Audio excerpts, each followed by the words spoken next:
So for our third exercise, we're gonna do hip thrusts, or in yoga what they call a bridge, or a moving bridge.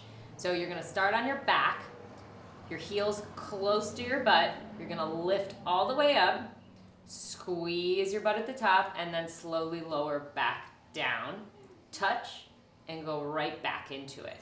So what's important here is that you're really using your glutes to get up there. So your hip is tilting forward as you go up, as you see that nice line there. And then it releases on the way down. You can see her hips return to neutral and then tilt back up on the way back. Good. You really can drive through the heels to get that glute fired. You can even lift up your toes to make sure you're driving through correctly. Great, keep going. So shoulders are relaxed, neck is long. And you're going to want to do about 10 reps, just about 1 to 2 sets at the beginning of your workout to make sure that your glutes are firing for the rest of your workout.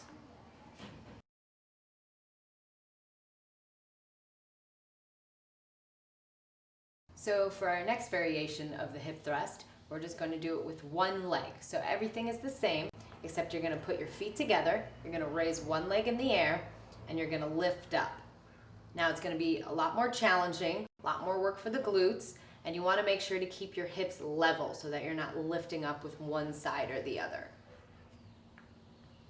So you're going to do about 8 reps on each side. If this still feels easy, you can even place a sand bell or a weight and hold it on your stomach to make it a little more challenging. Good.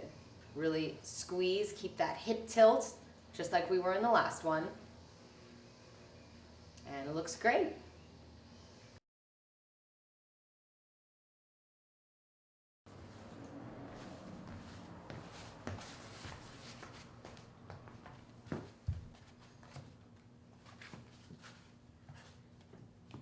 So for our last variation, we're going to do a raised hip thrust with a weight.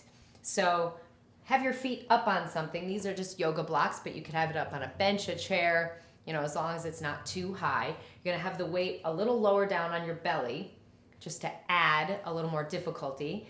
And all the same principles apply. So you're going to raise up, tilt those hips, use the glutes, drive through the heels. Excellent. So it should be a lot more challenging when your feet are higher in the air. And the higher they are, the more challenging it should be. And the higher the weight that you have, also the more challenging it is.